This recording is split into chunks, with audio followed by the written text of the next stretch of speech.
महाराष्ट्र में मुख्यमंत्री बने, सरकार बनी और मंत्रिमंडल का विस्तार हुआ, लेकिन विभाग आज तक नहीं बांटे गए।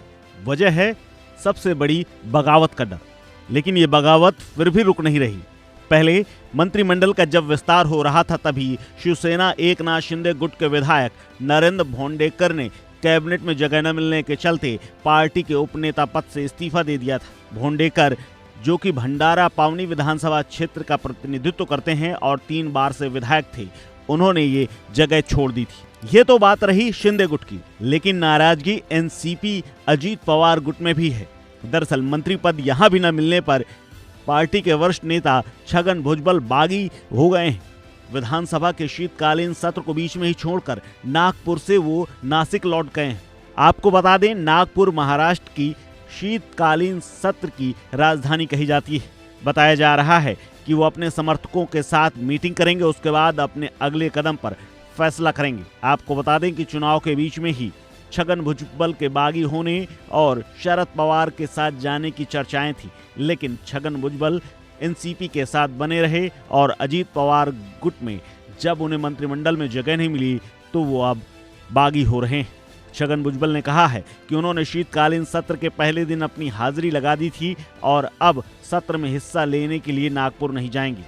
आपको बता दें, पूर्व उप मुख्यमंत्री रहे छगन भुजबल ने कहा है कि अपने क्षेत्र के लोगों से बातचीत करेंगे और उन्हीं की सलाह पर भविष्य का फैसला करेंगे। उन्होंने कहा कि वो वहीं रहेंगे जहां पर सम्मान किया जाएगा, वहां नहीं जहां पर उनका अपमान किया जाएगा। यानी अजीत पवार गुट पर उन्होंने सीधे तौर पर अपने अपमान का आरोप लगा दिया है।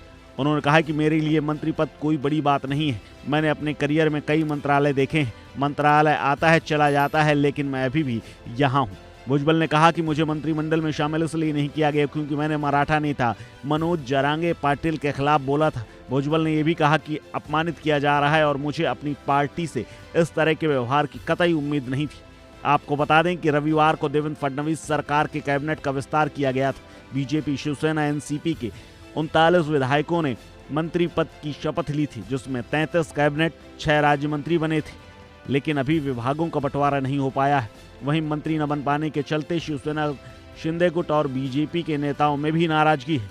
बीजेपी के विधायक और पूर्व वित्त मंत्री सुधीर मुनगंटीवार को भी मंत्री नहीं बनाया गया था। ऐसे में उनका नाम कैबिनेट सूची में है, लेकिन आखिरी वक्त में हटाने की सूचना आई थी। हालांकि उन्होंने कहा कि वो पार्टी के लिए काम करना जारी रखेंगे।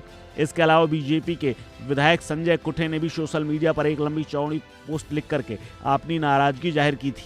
उन्होंने कहा था कि उनकी कड़ी मेहनत की थी, लेकिन उसका फल नहीं मिल रहा है। जीवन में अपना लक्ष्य हासिल नहीं कर लेते वो तब तक रुकेंगे नहीं। वहीं शिवसेना विधायक और पूर्व मंत्री विजय शिवतारे ने भी ऐसा ही कहा है। दरअसल वो मंत्री पद के प्रबल दावेदार माने जा रहे थे, लेकिन उन्होंने बिना किसी कारण के इनकार कर दिया। उन्होंने कहा कि अगर उन्हें 2.5 साल बाद भी मंत्री पद की पेशकश की जाएगी तो उसे स्वीकार नहीं करेंगे। इन असंतुष्ट नेताओं को शांत करने के लिए महाराष्ट्र के सीएम देवेंद्र फडणवीस ने कहा कि महायुति सहयोगी अपने कार्यकाल के दौरान मंत्रियों का प्रदर्शन ऑडिट कराने पर सहमत हुए हैं, जिसके आधार पर उन्हें बनाए रखा या फिर हटा दिया जाएगा। अब देखना है इस पूरे बगावत और नाराजगी का आखिरकार महायुति में क्या असर होता है और क्या इसके बावजूद भी ये नेता ऐसे ही बने रहेंगे या फिर कुछ उलट पलट और कुछ दांव पेच भी दिखाएंगे। इस खबर में फिलहाल इतना ही। अपडेट्स के लिए बने रहिए वन इंडिया हिंदी के साथ।